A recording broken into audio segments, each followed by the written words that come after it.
주님이 우리와 함께 하심을 믿으시기를 축복합니다.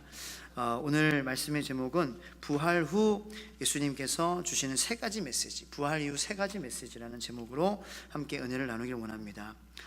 예수님의 부활을 처음 목격한 사람들은 예수님을 사랑했던 여인들이었습니다.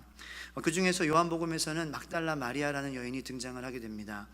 지난주 주일 부활절 말씀이 바로 이 막달라 마리아와 예수님과의 부활하신 예수님과의 만남이었습니다.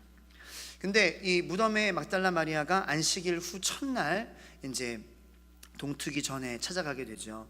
그래서 너무 마음 가운데 한이 맺혀서 예수님의 시신이라도 한번 내가 이렇게 또 정리하고 뭔가 섬길 수 있을까 하지 않아서 찾아가게 된다는 것입니다.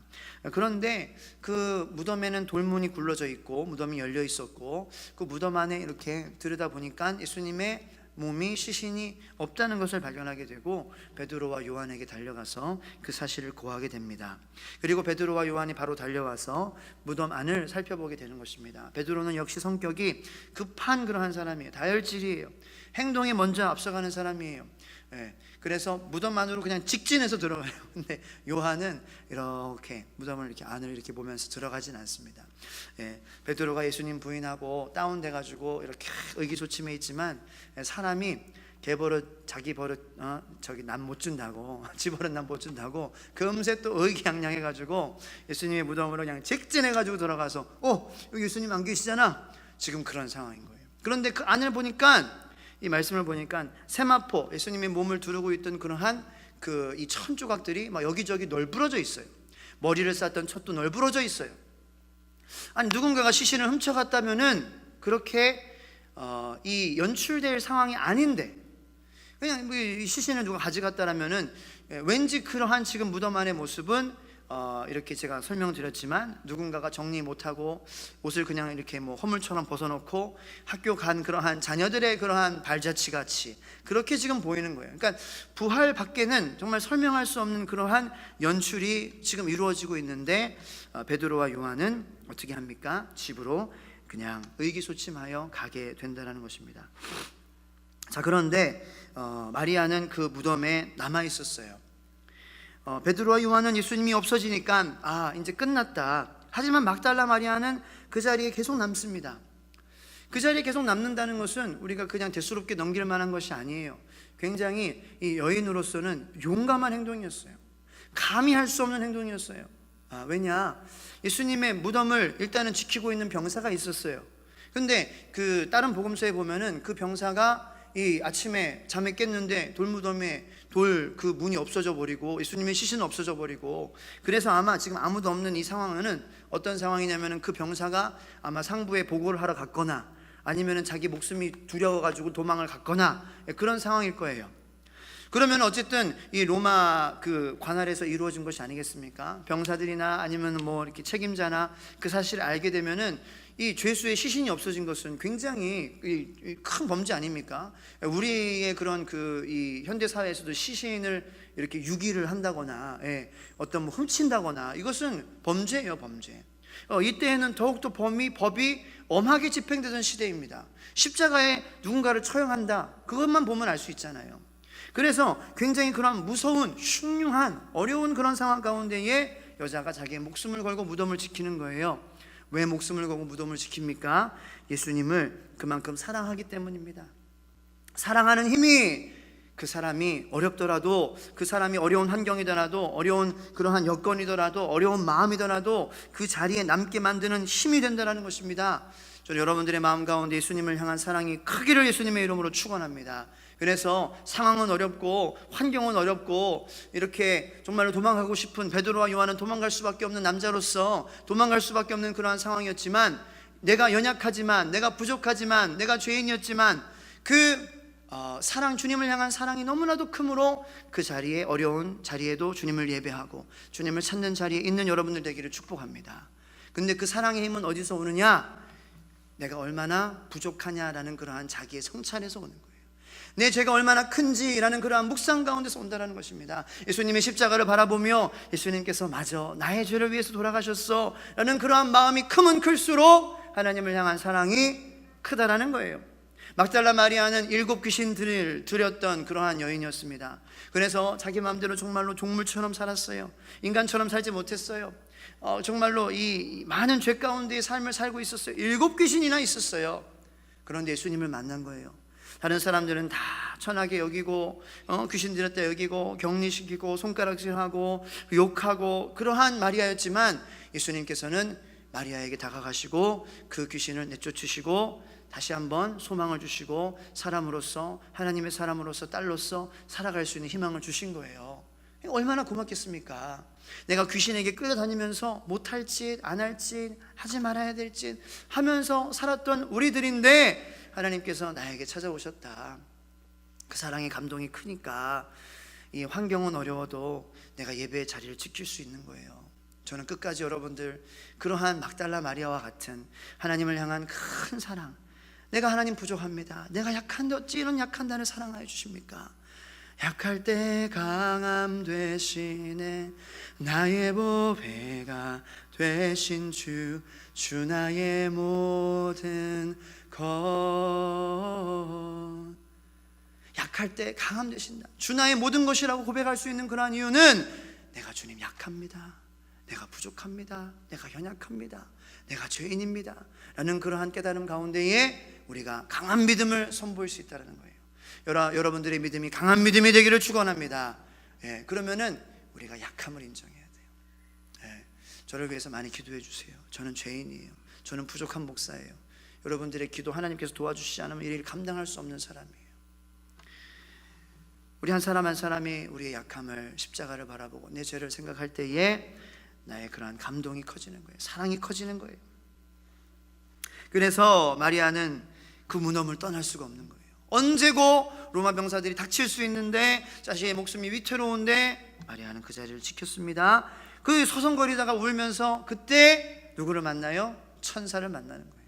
예수님을 만나는 거예요. 그게 지난주 주일 부활절 말씀이었습니다. 부활은 동행이라는 거예요. 예수님께서 우리와 항상 함께 하시다라는 거예요. 그 부활의 주님을 우리가 애타게 찾고 간절하게 부르짖을 때에, 그때에 천사가 여러분들의 마음을 붙잡아 주는 줄로 믿으시길 바랍니다. 그때에 여러분들의 기도를 천사가 도와주는 줄로 믿으시길 바랍니다. 그때의 뒤에 예수님께서 서 계시는 줄로 믿으시길 바랍니다. 그것이 부활의 의미라는 거예요. 동행입니다. 예수님께서 함께 하십니다. 예수님께서 마리아야 부르시는 거예요. 따뜻한 한마디를 부르실 때에 마리아의 눈이 떠지고 예수님을 발견하게 됩니다. 여러분 혼자가 아닌 줄로 믿으시길 바랍니다. 여러분 혼자서 문제를 해결하는 게 아니에요. 예수님께서 부활하신 이유는 우리와 항상 함께 동행하시기 위해서 부활하신 거예요. 그러므로 내가 성령으로 주님을 바라보고 주님을 간절히 찾으려고 하고 내가 주님을 기다리려고 하고 주님을 사랑합니다 마리아처럼 고백할 때에 그 자리에 천군 천사가 예수님께서 여러분들을 도와주고 인도하시고 공급하시는 줄로 믿으시기를 축원합니다. 자, 이게 안식일 후 첫날 아침에 일어난 사건이에요. 자, 그리고 나서 시간이 조금 흐릅니다. 동일이에요. 동일입니다. 같은 날이에요. 오전이 지나고 이른 오후가 지나고 이제 저녁이 됩니다. 19절 말씀 다 같이 읽겠습니다. 시작. 이날 곧 안식 후 첫날 저녁 때에 제자들이 유대인들을 두려워하여 모인 곳에 문들을 닫았더니 예수께서 오사 가운데 서서 이르시되 너희에게 평강이 있을지어다. 아멘.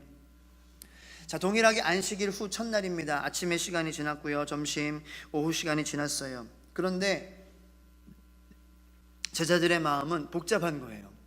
제자들의 마음은 너무나도 복잡해서 두려움이 막 지금 쌓여 있는 거예요. 뭐 때문에 두렵냐? 제가 아까 설명드렸듯이 첫 번째는 로마 병사들이 쫓아올까 봐. 왜? 야, 너 예수 믿는 너 미친놈들 하면서 너 예수님께서 부활의 그러한 메시지를 했다는 걸 우리가 아는데 너 예수님 부활했다고 사기치려고 지금 예수님의 시신을 어디다가 훔쳐가지고 그렇게 감춰놓은 거지 하면서 책임을 물을 수 있으니까. 너 그래서 예수님께서 부활하셨어요, 우리는 어디 있는지 몰라요, 이렇게 말하려고 그렇게 한 거잖아 하면서 책임을 물을까 봐 두려워하는 거예요. 그리고 또 다른 두려움이 있었어요. 물론 이 두려움이 가장 컸지만 두 번째 두려움은 우리가 지금까지 믿었던 모든 것이 다 헛것이 돼버리는 거예요. 왜냐? 그 믿음의 근본이 없어지니까, 증거가 없어졌잖아요. 그래서 아마 제자들은 이 예수님을 따르는 우리들의 모든 흔적을 없애버리기 위해 예수님의 몸을 훔쳐서 어디다가 갖다 버렸구나. 그러면은 내가 예수님이 하나님의 아들이다, 예수님이 이런 일을 하셨다, 이게 거짓말이 되는 거니까. 야, 예수님 어디 있어? 예수님이 무덤 어디 있어? 없는데요. 시신 없는데요. 그러면은 야, 네가 지금 말하는 거 다 거짓말이야, 이렇게 말할 수 있잖아요. 기독교를 부인할 수 있잖아요. 그래서 이제 뭐 제사장들이나 유대인들이 훔치거나 그렇게 이제 유기했을 것이다. 그래서 이제 마음에 좀 근심이 쌓였던 거죠. 그래서 엠마오 가는 길, 그 제자들의 마음은 아마 그런 마음이었을 거예요. 굉장히 마음이 낙심하고 어두웠다라고 돼 있어요. 그런 두려움, 내가 잡히면 어떨까, 내가 훔쳤다라고 오해를 받아서 잡히면 어떡할까라는 두려움보다는 이제 예수님의 시신이 없어졌으니 시신이라도 있어야 우리가 뭔가 이거를 계속 전하고 뭔가 명분이 있는데, 근거가 있는데 그것도 없으니 어떡하냐. 그 가는 길에 예수님께서 만나 주셨다는 거죠. 그런 두려움 가운데에 막 지금 마음이 혼잡합니다. 또 이 구절을 통해서 우리가 알 수 있는 것은 무엇이냐? 자, 여기 보세요. 제자들이 유대인들을 두려워하여 모인 곳에 문들을 닫았더니 예수께서 오사 가운데 서서 이르시되 너에게 평강이 있을지어다. 자, 지금 예수님의 몸은, 부활하신 예수님의 몸은 어떠한 상태냐면요, 문이 닫혀도 들어오시고 문이 열려도 들어오시고 문이 잠겨 있어도 시간에 공간에 제약을 받지 않으시는 그러한 몸이라는 거예요. 저 어렸을 때 그 초등학교 때였던 것 같아요. 유명한 영화 있어요. 데미 무어랑 패트릭 스웨이지 나오는 영화인데 Oh my love, my darling, 아시죠? 사랑과 영혼, 영어로는 고스트라는 영화가 있어요. 그래서 뭐 어떤 장면이 이렇게 차력으로 이렇게 도자기를 만들면서 뒤에 남자가 이렇게 쓱 와가지고 이렇게 팔을 이렇게 싹 손을 만져주면서 만지다가 도자기가 다 훅 망가지면은 서로 눈 마주치면서 뽀뽀하고 네, 그런 영화 있어요. 되게 유명한 영화예요. 근데 저희 어머니가 그 귀신 영화라고 보지 말라고 되게 엄격한 집사님이셨거든요. 그래서 너 그 영화 보지 마! 근데 몰래 봤어요. 많이 봤어요. 마치 그 영화에 이렇게 보면은 슉 하는데 지나가는 그런 모습 있잖아요. 지하철에 막 가고 있는데 지하철 가고 있는 문을 탁 점프해가지고 승강장에 탁 안착하는 그러한 장면 기억나십니까? 지금 예수님께서 부활을 하셨는데 그거는 물론 귀신이죠. 영혼. 근데 예수님께서 부활하셨는데 완전한 영이 부활하시고 완전한 육이 부활하셨는데 지금 이런 상황이라는 거예요. 부활하신 예수님의 몸은 시간 안에도 있을 수 있고 시간 밖에도 있을 수 있고 장소 안에 있을 수도 있고 장소 밖에 있을 수도 있고, 그건 모든 그 제약들을, 이 육의 제약들을 초월하는 그러한 몸으로, 영으로 부활하셨다라는 거예요. 그것이 우리에게 무엇을 의미합니까? 우리가 주님 만날 때에, 주님 재림하실 때에 우리가 부활하는 모습이 바로 이러한 모습이라는 것입니다. 얼마나 소름 끼치고 얼마나 기대됩니까? 우리가 예수님 재림하시기 전에 죽으면 어떻게 되냐? 우리의 몸은 묻혀요. 그죠? 우리의 육은 묻힙니다. 근데 우리의 영이 부활해서 하늘나라에 가는 거예요. 그리고 예수님께서 재림하실 때에 그 하늘에서 예수님과 이 하나님의 왕국을 다스리실 예수님과 우리가 함께 내려오면서 우리의 육이 완전하게 부활하면서 가장 멋있는 그러한 모습으로 영과 육의 그러한 완전한 부활이 이루어지면서 예수님과 하나님의 나라를 다스리는 거예요. 그게 예수님께서 우리에게 미리 보여주시는 모습이라는 거예요. 저는 이러한 모습을 생각하면서 여러분들 마음 가운데에 소망을, 희망을, 어려움을 이겨내시기를 축원합니다. 우리가 이러한 모습으로 주님과 함께 다스리는 거예요. 이것을 잘 생각해야 돼요. 근데 흔들리면 안 되는 게 뭐냐면은 어떤 사람들은 예수님은 영혼만 부활했다, 지금 귀신이다, 예수님은 영혼만 부활하고 육은 안 부활했다, 이렇게 말하는, 이것은 자유주의 신학입니다. 이거는 복음주의가 아니에요. 보수주의가 아니에요. 거기는 속으면 안 돼요. 그리고 어떤 사람들은 예수님의 부활을 기사들이 너무 간절히 원해서 다 환각을 본 거다, 환영이다, 그렇게 얘기하는 사람들도 있어요. 신학자들 중에. 그것도 아니에요. 예수님께서 완전히 부활하셨어요. 영으로 부활하시고 육으로 부활하셨습니다. 누가복음에 보면은 나를 만져봐라, 그죠? 육은 있어요. 살이 있어요. 나를 만져보라는 거예요. 내가 찔린 자국과 내 허리를 만져보아라. 육으로 완전히 부활하시고 영으로 완전히 부활하시되 시간 안에, 장소 안에, 공간 안에 있으실 수도 있고 없으실 수도 있고 제약받지 않는 그러한 예수님의 모습, 그 모습이 바로 우리가 부활할 때 예수님을 만나게 될 때에 경험할 몸이라는 것입니다. 자, 그 예수님께서 제자들에게 세 가지 말씀을 하십니다. 첫 번째 말씀 21절 말씀입니다. 자, 다 같이 읽겠습니다. 시작. 예수께서 또 이르시되 너희에게 평강이 있을지어다. 아버지께서 나를 보내신 것 같이 나도 너희를 보내노라. 자, 첫 번째 메시지는 너희에게 평강이 있을 거라는 거예요. 자, 옆에 있는 분들에게 한번 인사 나누시기 바랍니다. 평강이 있기를 바랍니다. 평안하기를 바랍니다. 예수님의 평강이 있기를 바랍니다. 예, 평강이 있으세요. 예, 있어요. 평강을 주셨어요. 자, 아버지께서 나를 보내신 것 같이 나도 너희를 보내노라. 첫 번째 메시지는 평강입니다. 자, 근데 부활하기 전에 예수님께서 평강에 대한 말씀을 하셨어요. 그 말과는 조금 차이가 있습니다. 자, 큰 차이는 이거예요. 일단은 차이에 대해서 말씀드리기 전에 인간의 특성에 대해서 인간은 되게 불안한 특징을 갖고 있습니다. 인간의 특징은 불안을 느낀다는 거예요. 불안. 죄인의 특징입니다. 그렇기 때문에 그렇습니다. 죄인이기 때문에 누가 나를 협박하는 사람이 없어도 가만히 있어도 갑자기 두려움에 사로잡힐 때가 있어요. 저는 폐쇄공포증이 없어요. 근데 가만히 갑자기 엘리베이터를 타고 갈 때 두려울 때가 있어요. 이게 멈추면 어떡하지? 이게 갑자기 툭 떨어지면 어떡하지? 그러한 상상으로 괜히 막 마음이 갑자기 두려워지는 거예요. 제 아내 김보경 목사는 뾰족한 거를 보면은 느끼는 공포증이 있어요. 그래서 이 칼을 보면은 막 저리 치우라는 거예요. 갑자기 요리하다가도 잘하다가 갑자기 칼이 놓여진 것을 보고 안전하게 놓여져 있는데 막 무섭게 무서워 막 그러는 거야. 왜?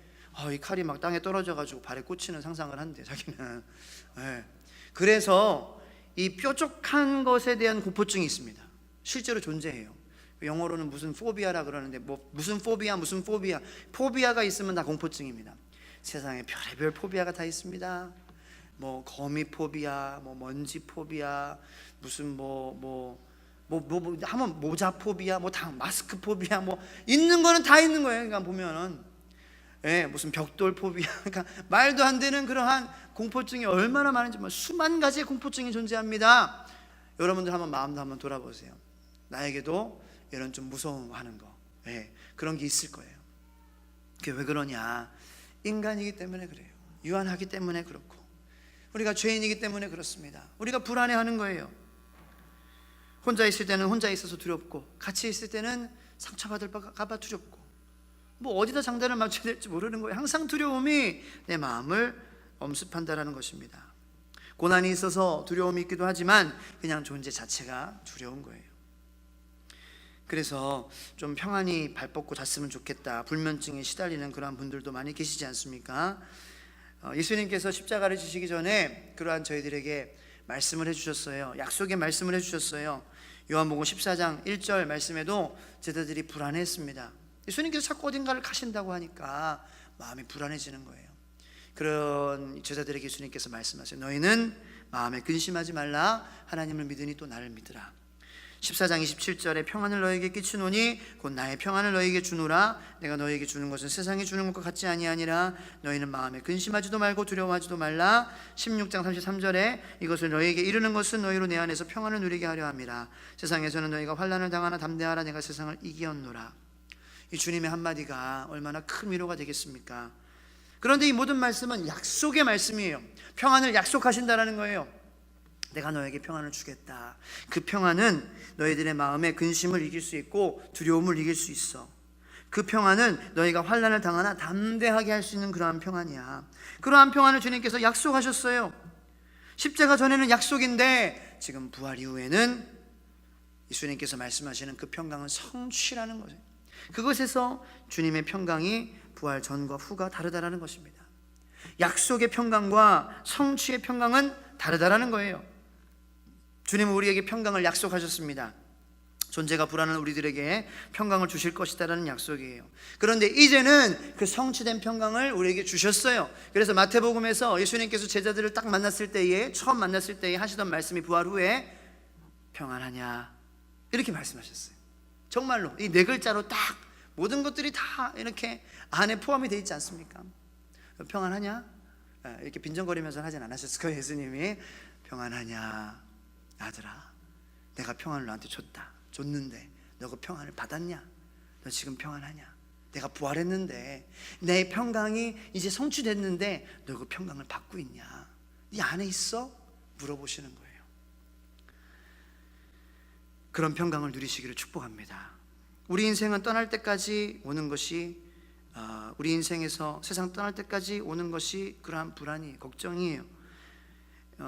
얼마 전에 어저께도 신방을 하는데 대신방 기간이라 어느 집사님 가정에 집사님 할머니인데 손주들을 이렇게 보시는 거예요. 다 맞벌이라. 그러니까 이 애들 다 키워 성인으로 만들면은 다 된 것 같은데 그게 아니에요.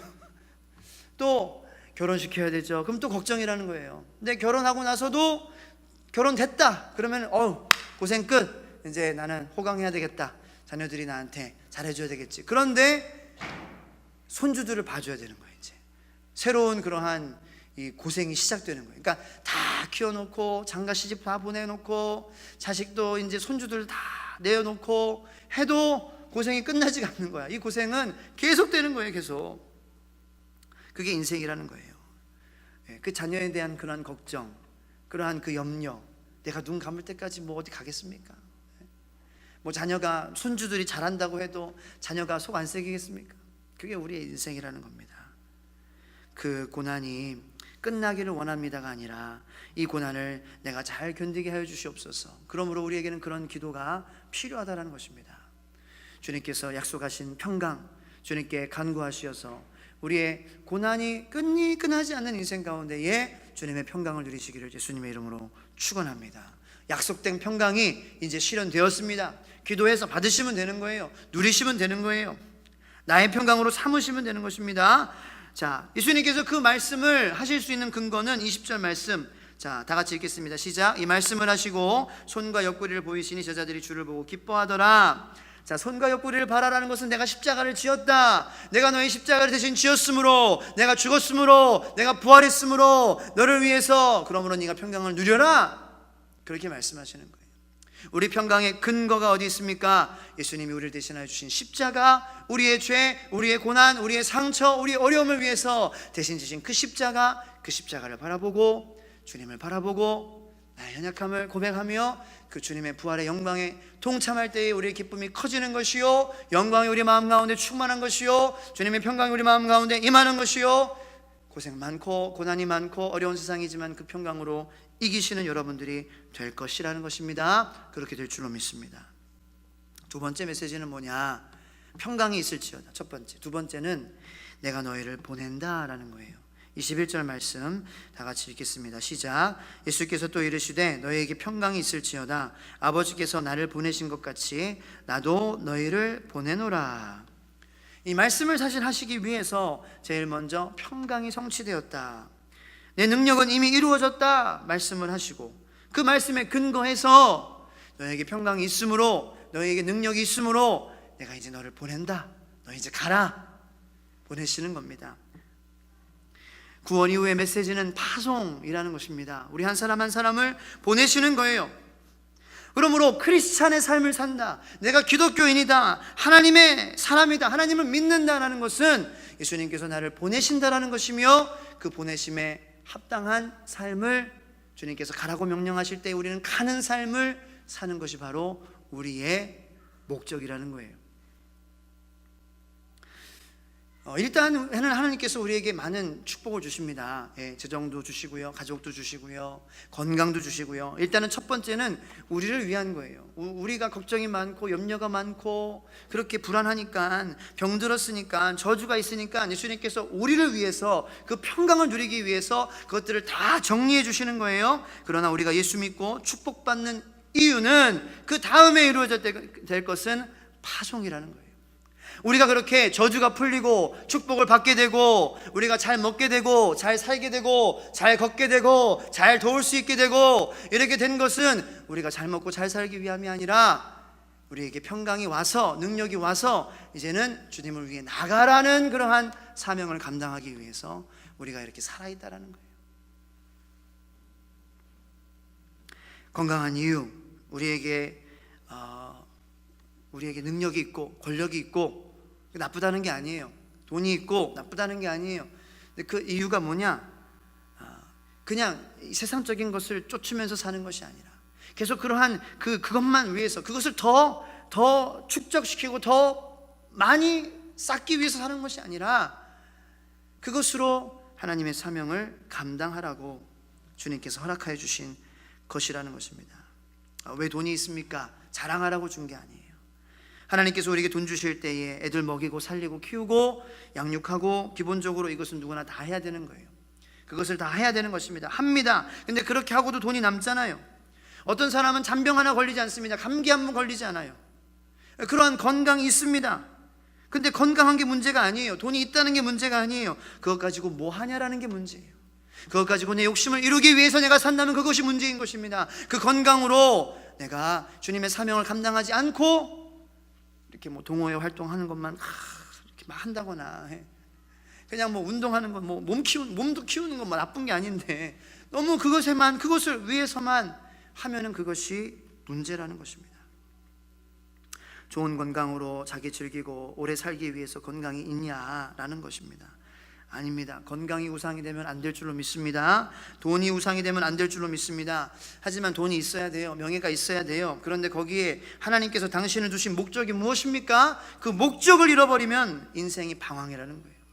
그 목적을 잃어버리면 그 축복은 그 사람의 저주가 되어버린다는 것입니다. 저는 여러분들의 인생이 무덤이 되지 않게 되기를 예수님의 이름으로 축복합니다. 무덤은요, 그 자리에 항상 있기 때문에 무덤이에요. 무덤은 막 옮겨 다니지 않습니다. 물도요, 고여 있으면 썩는 거예요. 저는 여러분들의 물이 모든 사람이 와서 신선하게 마실 수 있는 그러한 생수의 강이 되기를 축복합니다.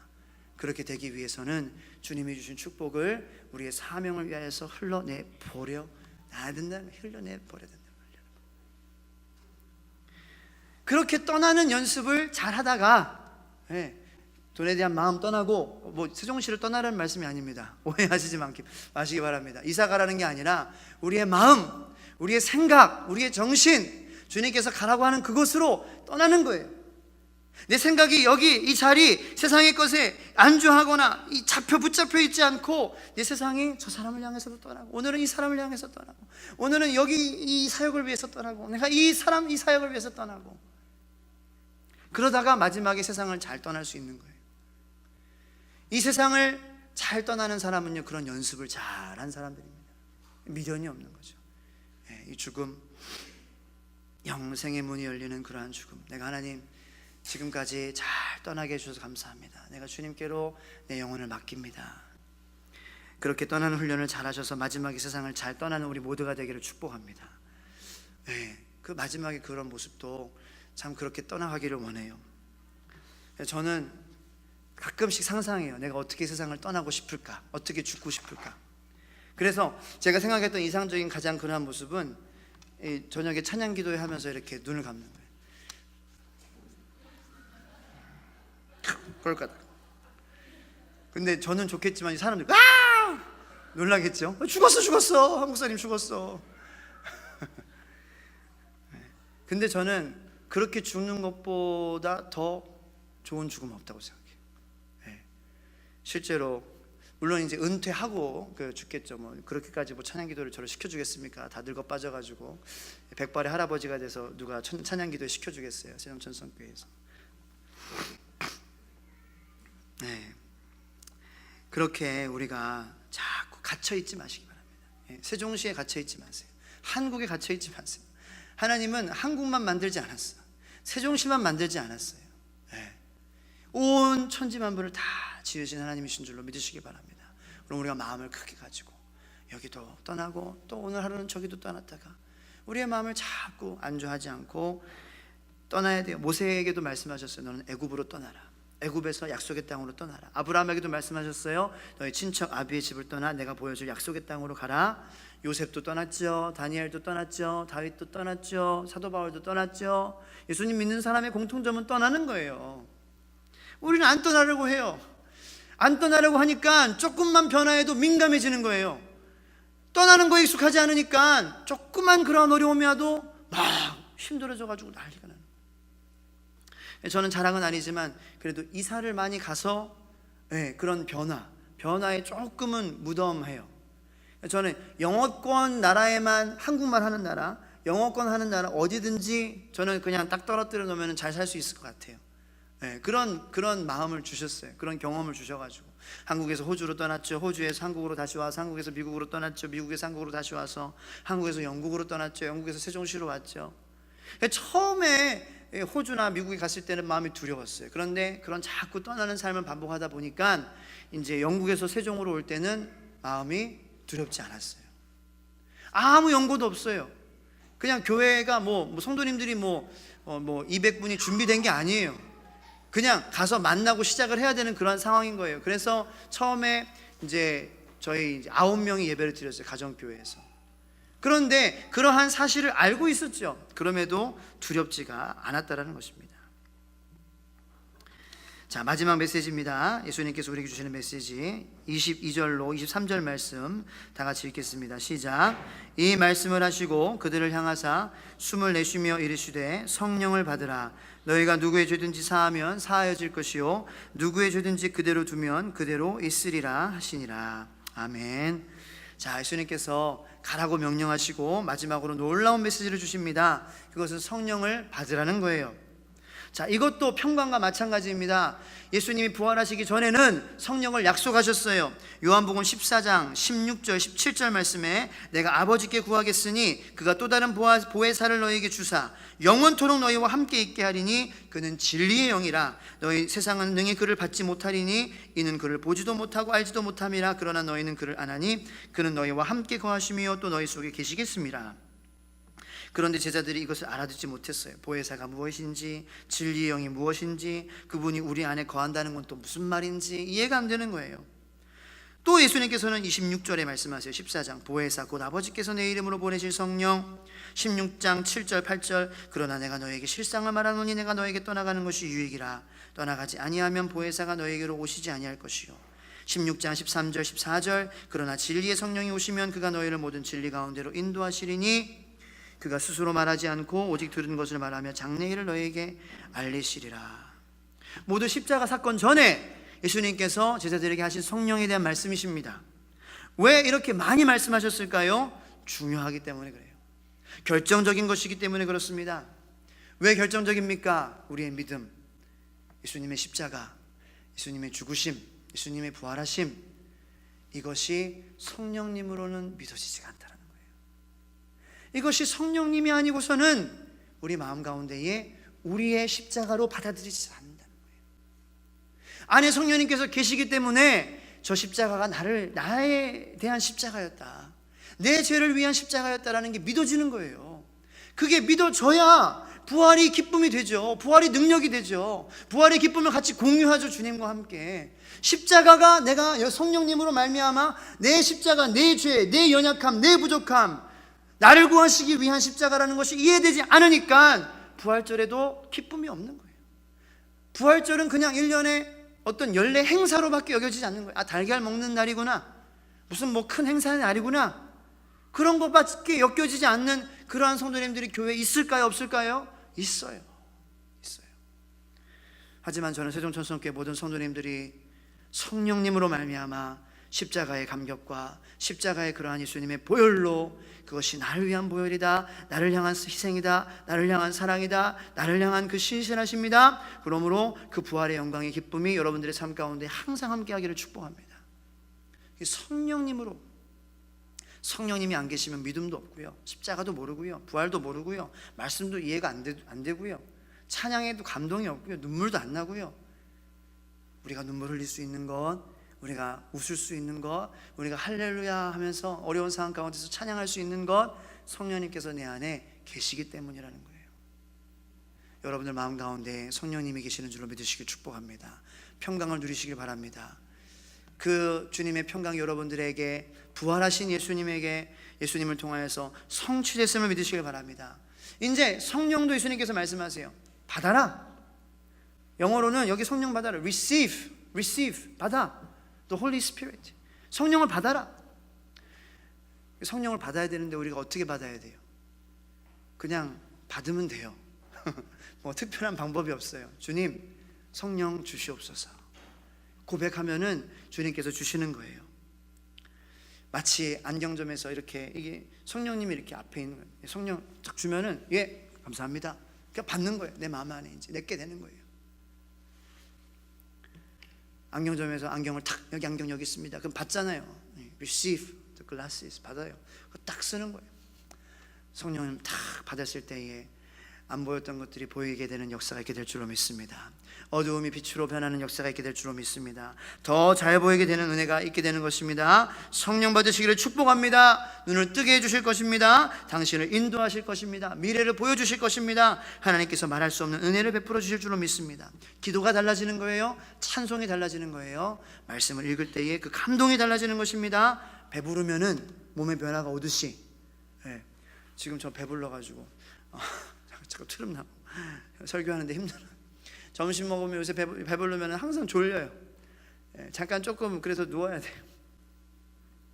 배부르면 몸에 변화가 옵니다. 성령님께서 우리 마음 가운데 들어오실 때에 그러한 하나님의 큰 은혜가 우리의 기도가 달라지고 말씀 생활이 신앙 생활이 기쁨으로 충만해지는 그러한 역사가 성령이 여러분들의 마음 가운데 들어가신 마음 가운데 계실 때 계시는데 충만할 때에 여러분들의 마음 가운데에 그 축복이 충만함이 역사가 있게 되기를 축복합니다. 부활하신 주님이 우리에게 주신 메시지 이 세 가지 붙드시기 바랍니다. 누리시기 바랍니다. 이 축복을 모든 사람에게 주님께서 우리를 보내시잖아요. 전하시기를 바랍니다. 우리 함께